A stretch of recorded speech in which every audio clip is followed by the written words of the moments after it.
Selama ini saya katakan juga tusuk sate aja.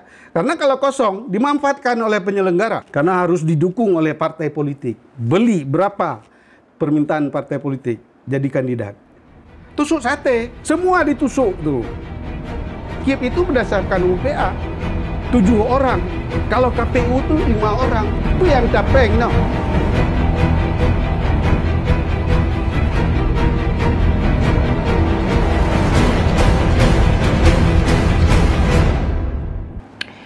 Assalamualaikum warahmatullahi wabarakatuh. Kembali lagi dengan saya Siti Aminah di channel PTM, tepatnya di episode ke-17 tahun kelima edisi Kamis 17 Oktober 2024. Bagi rekan yang belum subscribe, silahkan subscribe dan kita masih menunggu komentar yang positif dan membangun pastinya. Baik rekan PTM, kita masih membahas isu tentang Pilkada Aceh ya yang akan dilaksanakan pada November mendatang ya, tinggal menghitung hari. Tapi ada beberapa tokoh menyebutkan bahwa Pilkada Aceh tahun 2024 dinilai cacat hukum karena memang melanggar undang-undang pemerintah Aceh yang disebutkan bahwa pilkada dilaksanakan 5 tahun sekali. Namun pilkada sebelumnya tahun 2017 semestinya pilkada Aceh dilaksanakan pada tahun 2022. Namun menjadi pertanyaan kita adalah apakah memang UU PA masih sejalan dengan pemerintah Aceh atau memang kita harus merujuk kepada undang-undang pemilu di nasional. Baik rekan PTM, kali ini kita akan angkat tema tentang Pilkada Aceh tahun 2024 cacat hukum bersama narasumber kita Taufik Ar-Rahim SEM MSI PhD. Beliau adalah pengamat politik. Assalamualaikum Pak Taufik. Waalaikumsalam warahmatullahi wabarakatuh. Apa kabarnya nih Pak? Alhamdulillah sehat. Terima kasih Pak, sudah lama kita tidak di PTM Pak ya. Ya Sepertinya rajin menulis, mengkritisi di ragam media terkait tentang isu hot yang ada di Provinsi Aceh nih. Ini Pak ya, Taufik. kalau PTM kan by order juga. Oke, PTM by order juga ya. Kalau ada waktunya pasti datang ke PTM. Tapi menarik nih Pak Taufik terkait tentang Pilkada Aceh melanggar UU PA. Anda sebutkan seperti itu ya. Seperti apa? Kenapa disebut pelanggaran dalam UU PA? Ya, Pilkada serentak secara nasional kali ini termasuk Aceh itu merujuk pada pasal Undang-Undang Nomor 10 Tahun 2016. Pasal 201 ayat 8. Di pilkada serentak di seluruh Indonesia ini dengan alasan untuk efektivitas dan efisiensi. Yang kedua, pelaksanaan dan tahapan Pilkada Aceh hari ini adalah berdasarkan PKPU nomor 2 tahun 2024. Jadi itu diterbitkan pada 26 Januari 2024. Artinya apa? Pilkada Aceh hari ini tidak lagi mengacu pada UPA. Pasal 65 ayat 1 menyatakan bahwa Pilkada Aceh itu berlangsung 5 tahun sekali. Pilkada Aceh sebelumnya itu pada tahun 2017. Semestinya Pilkada Aceh dilaksanakan pada tahun 2022. Kemarin itu apa alasannya sehingga tidak terjadi? Alasan konyol saya pikir hanya dihentikan oleh surat Irjen. Alasannya mau serentak. Ya untuk apa juga ada lex spesialis Aceh. Itu ada undang-undang pemerintahan Aceh. Kita kan sudah konsisten dengan itu. UPA itu bukan dibuat oleh rakyat Aceh dan DPRA. UPA itu disahkan DPR RI. Nah, sesudah disahkan undang-undang itu dilaksanakan di pemerintah di Aceh, baik dalam kehidupan ekonomi, sosial, budaya, kesejahteraan masyarakat, keadilan dan pemerataan seluruh aspek kehidupan, ya kita konsisten. Nah, sesudah dilanggar apakah masih ada UPA lagi? Artinya sebagian orang menganggap ini adalah ikrar lamtih jilid 2. Dulu kita juga pernah dijanjikan seperti itu. Berjanji akan menegakkan keistimewaan Aceh dengan 3. Pendidikan, agama, dan kebudayaan. Itu keistimewaan Aceh. Kemudian ribut lagi kan. Tapi konflik lagi. Bahkan sekarang setiap calon gubernur menandatangani ya tentang sumpah untuk janji UPA. Karena apa? Mereka kan gila kekuasaan, kepingin dapat jabatan. Nah mereka tahu, mereka sudah melanggar UPA.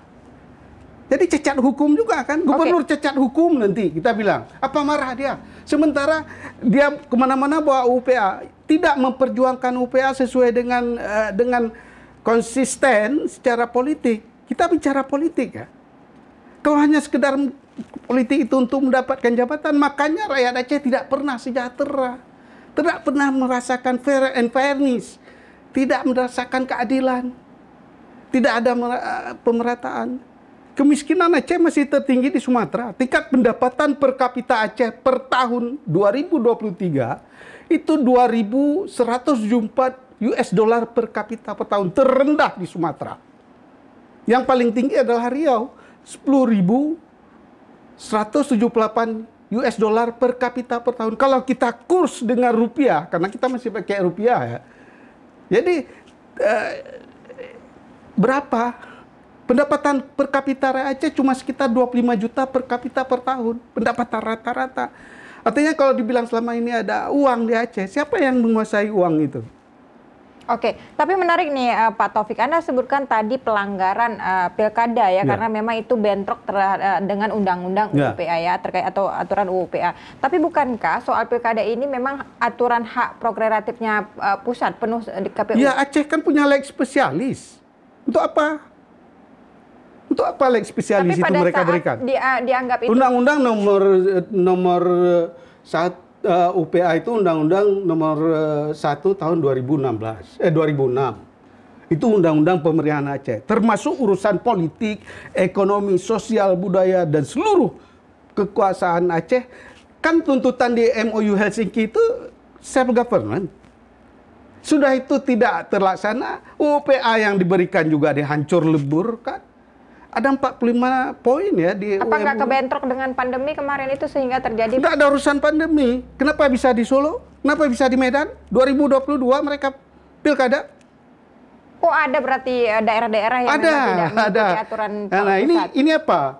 Artinya bahwa cengkeraman pusat persis seperti membentuk neokolonialisme baru pimpinan pusat Jakarta terhadap Aceh.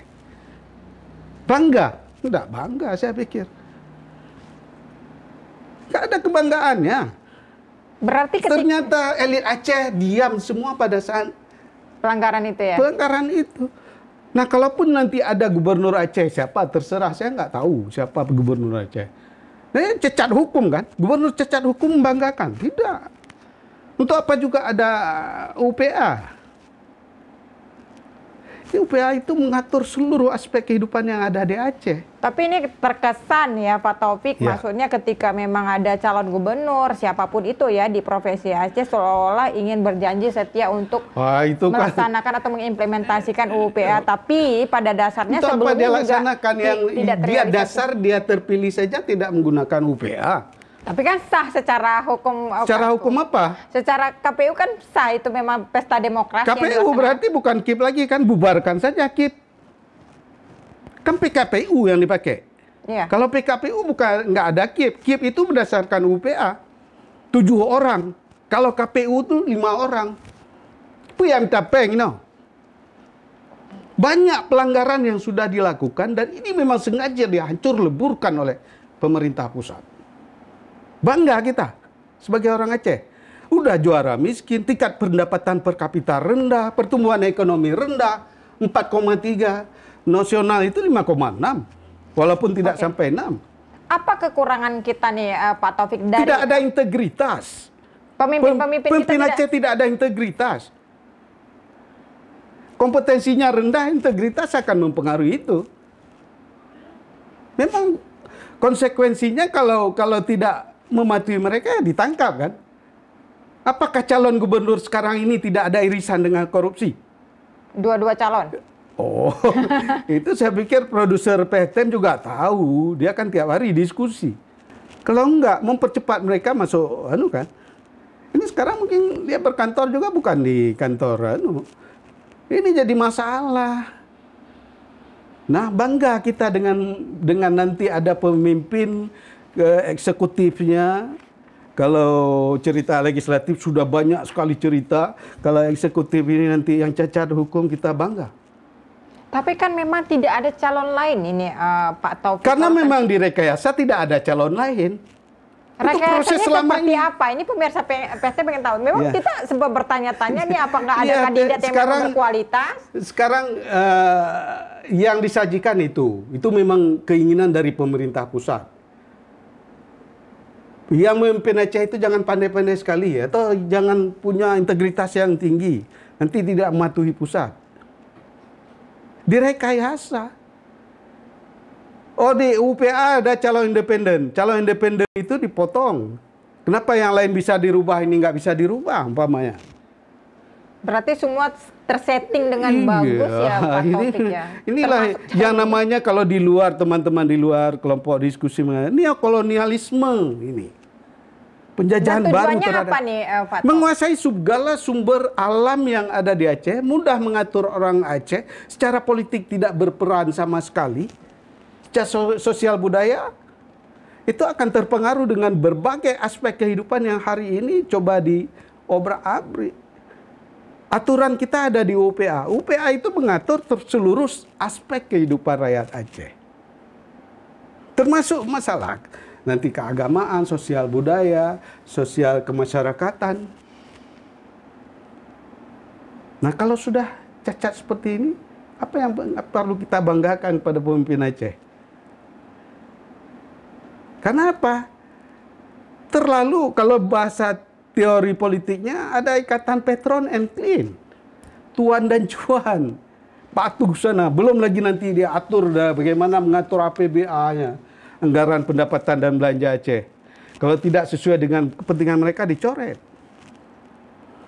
Hari ini dana otsus saya pikir saya nggak terlalu berambisi dengan dana otsus, tapi berikan kewenangan Aceh lebih besar dalam mengurus resources-nya secara ekonomi.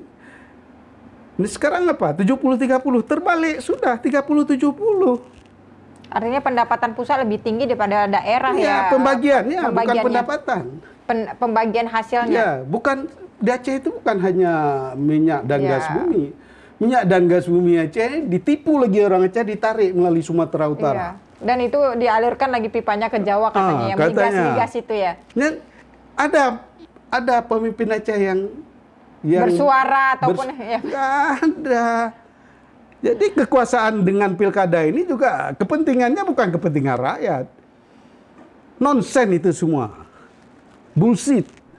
Begitu dia sudah dilantik, nanti akan ditetapkan dengan SK yang dari Siapapun pusat. itu dilantik akan seperti itu. Iya.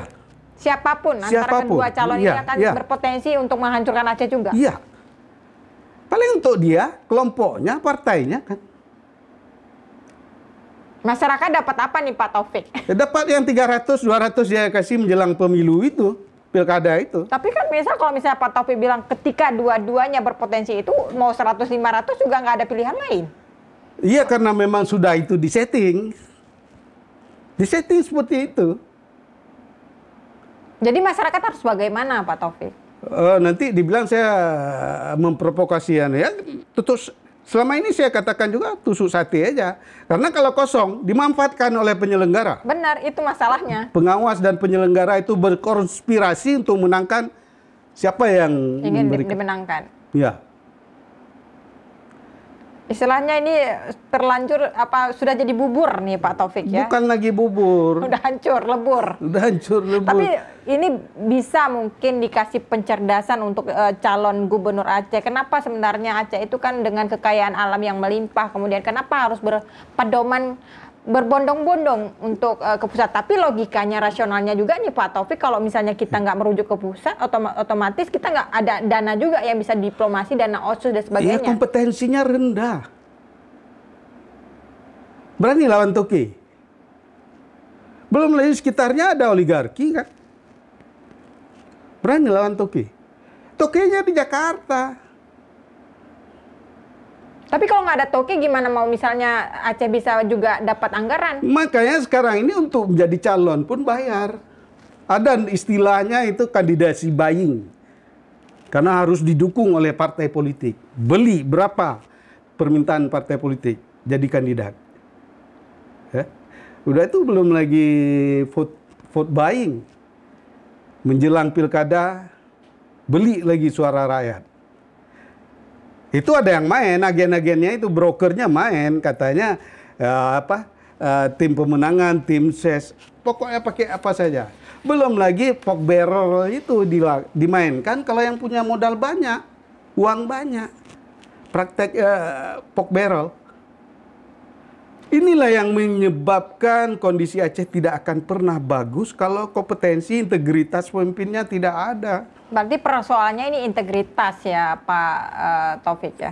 Iya, di samping itu kaji ulang kembali MOU itu kalau memang betul. Tapi terkesan kenapa sih eksekutif, legislatif di Provinsi Aceh harus mengejar-ngejar dana OSUS padahal kita banyak Cina banget Sabau Gedung. PAD yang bisa dikelola Ya sebenarnya. mereka kan sudah mengeluarkan dana pada saat kampanye. Mencalonkan diri saja baik di luar maupun dalam partai harus bayar. Bukan cerita rahasia lagi itu.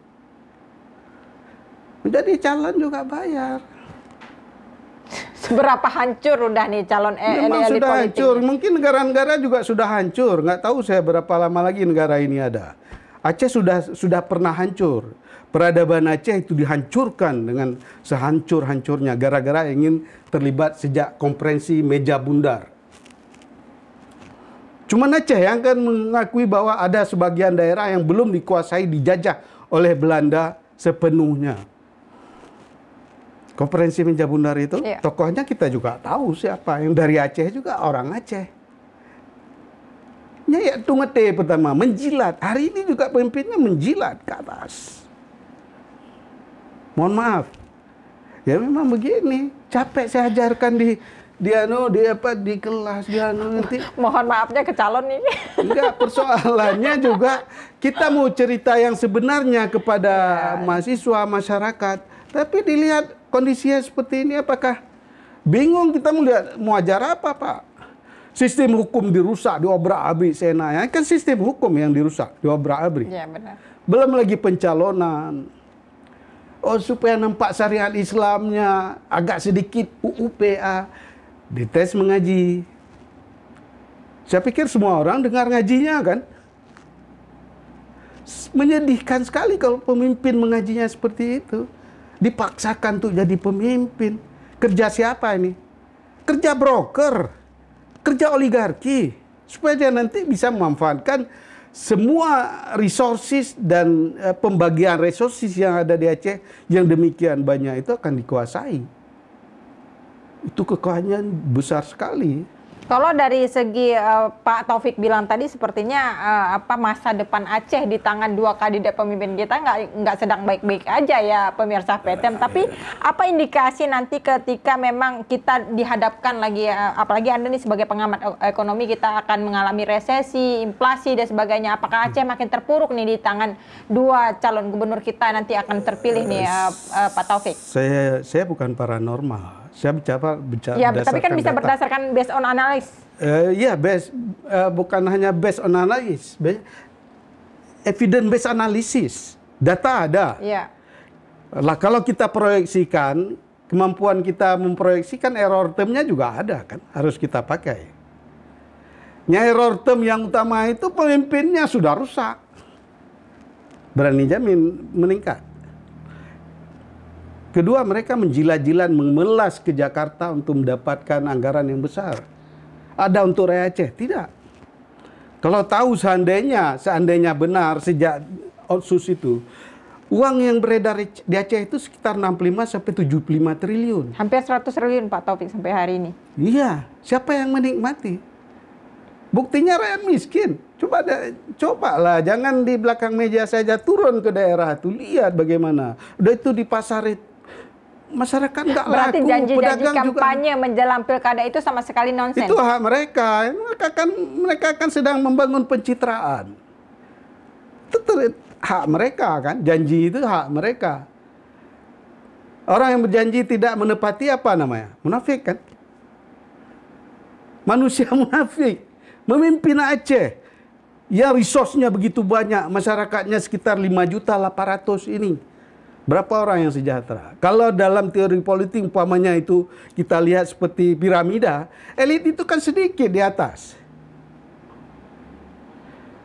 Didukung oleh swasta, firm.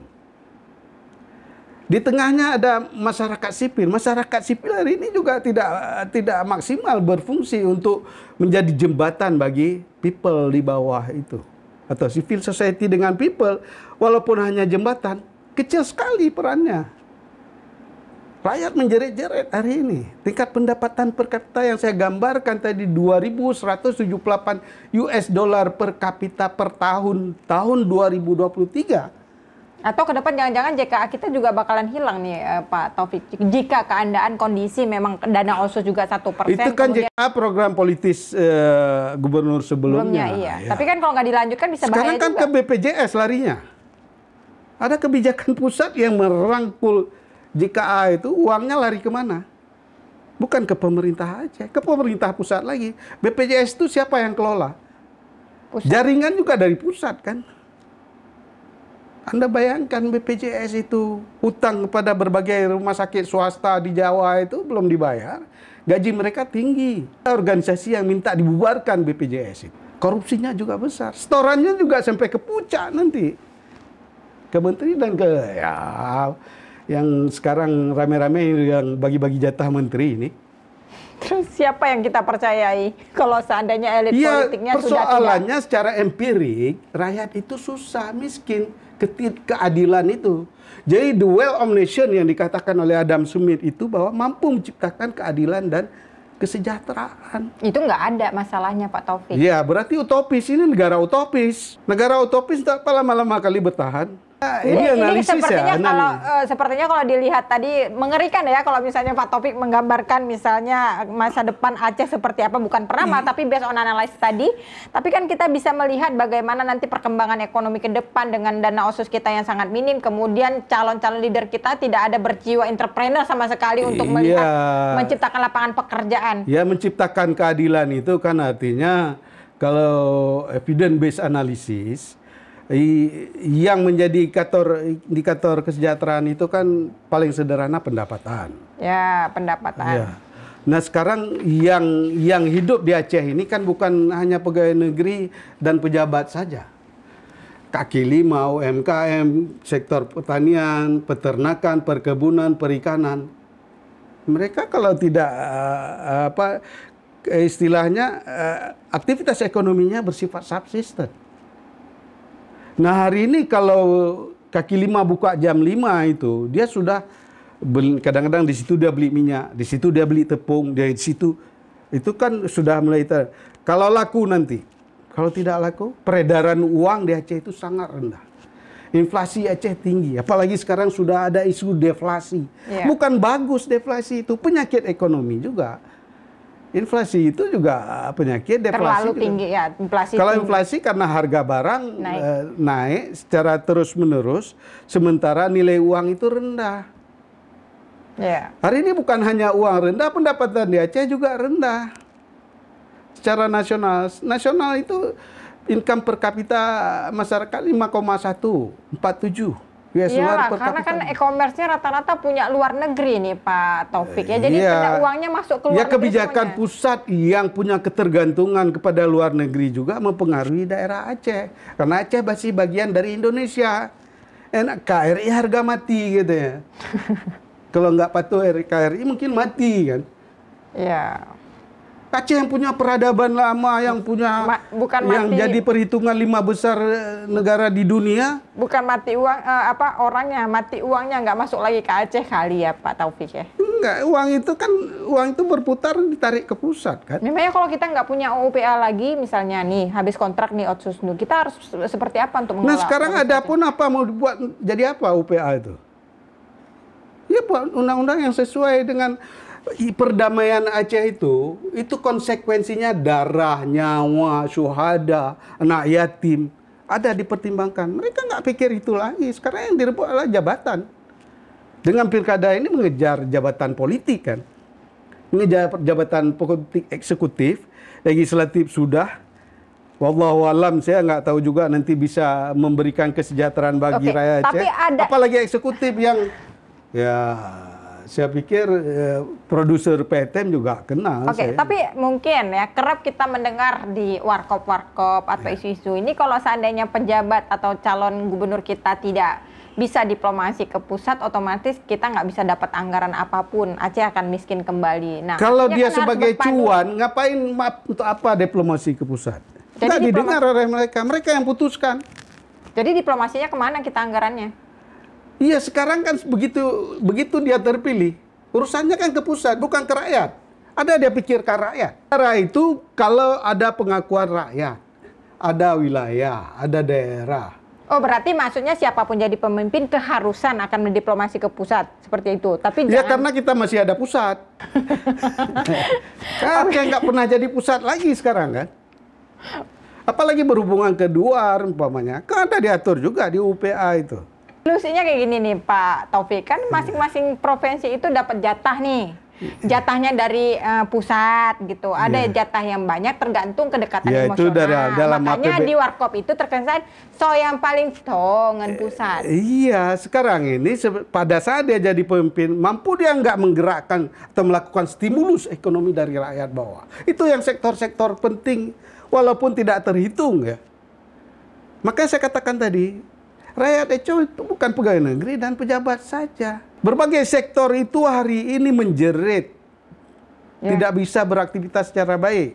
Belum lagi kita bicara nanti mereka perlu minyak, perikanan mau ke laut. Kenapa? Memang sistemnya memang sudah rusak. Sistem pemerintahnya sudah rusak. Jadi saya nggak tahu juga, saya nggak ada harapan. Jadi UUPA tuh sama sekali nggak ada harapan, UUPA sama sekali nggak berlaku lagi lex spesialisnya atau seperti apa? Emang tidak perlu lagi misalnya para pejabat atau elit politik mengatakan hal-hal terkait UUPA? Mulutnya hari ini kan tetap bicara UUPA. Iya, masalahnya seperti itu. Iya, jadi rakyat jangan selalu tertipu. Kalau misalnya elit politiknya sudah menipu, rakyat jangan tertipu. Jangan tertipu, berusahalah. Berarti jangan pilih. Jangan pilih, masalahnya seperti Anda katakan tadi Pak Taufik, kalau tidak memilih ya kalau jadi dimanfaatkan umpamanya kertas suaranya dimanfaatkan. Benar. Tusuk sate. Tahu program tusuk sate? Semua ditusuk dulu. Kalau nggak dimanfaatkan ya oleh penyelenggara dan pengawas atau pelaksana pilkada. Tusuk sate. Saya kan sering selama ini saya katakan tusuk sate, tusuk sate. Karena memang ya kalau dikatakan kita merusak dari awal mereka sudah rusak. Undang-undangnya aja nggak mereka patuhi, mereka melaksanakan sesuka hatinya. Karena urusan ini urusan kekuasaan politik, jabatan politik. Memang dinamika politik kita terus berubah ya sesuai dengan siapa yang menjabat, siapa yang kepentingan apa yang mereka raih ya Pak Taufik ya. Tapi menarik nih Pak Taufik pembahasan kita karena memang Pilkada Aceh dianggap melanggar UUPA karena memang ada beberapa kali memang tidak sesuai dengan aturan. Apakah memang berapa persentase kalau misalnya Pak Taufik untuk pertanyaan terakhir ini kira-kira pemimpin pemerintah Aceh sebelumnya untuk merealisasikan UUPA? Kira-kira banyak nggak udah direalisasikan atau malah justru banyak yang tidak direalisasikan? Banyak tidak direalisasikan. Iya. Jadi kalau ditanya harapan, saya nggak ada harapan. Ekspektasi kita rendah sekali. Kayaknya Pak Taufik sudah putus asa banget nih sama calon pemimpin kita. Bukan putus asa, mereka juga tidak akan mau terima pendapat kita. Oh, katanya ada akademisi, ada intelektual terlibat. Siapa?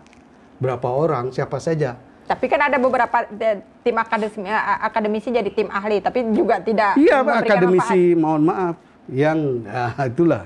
Akademisi yang yang apa nih? Ini susah banget ya pemirsa PTM yang harus menjawab. Baik Pak Taufik, menarik ya sangat mengupas tajam nih terkait Pilkada Aceh melanggar UUPA. Silakan Pak Taufik untuk closing statement-nya sampaikan kepada calon, terutama calon gubernur Aceh yang memang akan memegang peran penting di pemerintah Aceh. Silakan. Ini dari awal memang sudah dilanggar UUPA. Dan jangan lagi suka sekali menyebutkan UUPA. Termasuk mungkin ada masukan-masukan di sekitar calon itu ya. Konsisten atau tidak? Hari ini Aceh sudah sangat rusak gitu. Indikatornya apa? Tingkat pendapatan rendah, miskin juga. Jangan membangun kemiskinan lagi. Kan makin rusak nanti. Udah itu keadilan nggak ada di Aceh. Pemerataan nggak ada. Begitu dia sudah jadi pejabat, dia akan berpikir bukan untuk rakyat. Nah sekarang coba pikir rakyat ke depan. Baru akan diakui kalau mampu mensejahterakan rakyat. Konsep kenegaraan walaupun Aceh bukan negara, tapi bagian dari negara, itu mensejahterakan rakyat, menciptakan keadilan. Ini yang tidak ada di Aceh hari ini. Saya pikir bagi calon ini ekspektasi saya sangat rendah. Oke. Integritasnya rendah. Tapi siapapun yang kompetensinya juga terpilih rendah. nanti itu menjadi catatan penting ya Pak Taufik ya untuk betul-betul mengelola Aceh dengan baik dan betul-betul Dan hari ini mensejahterakan. saya katakan ini berulangnya janji ataupun aturan undang-undang yang dilanggar dan dirusak oleh pemerintah pusat terhadap Aceh. Maka saya katakan Ikrar Lante Jilid 2. Itu juga solusi perdamaian kan. Perdamaian itu karena ada konflik. Konflik itu juga harus diingat. Itu darah, nyawa, harta, dan berbagai potensi yang ada di tengah masyarakat Aceh itu rusak waktu itu. Termasuk nyawa. Baik, terima kasih Pak Taufik atas waktunya. Baik pemirsa PTM yang ada di rumah ya, di warkop atau dimanapun Anda berada ya, tonton terus podcast kita di setiap hari Senin dan Kamis pukul 10 pagi. Dan jangan lupa tekan lonceng untuk mendapatkan informasi terbaru, like dan subscribe juga. Saya Siti Aminah, mohon undur diri. Assalamualaikum warahmatullahi wabarakatuh. Waalaikumsalam.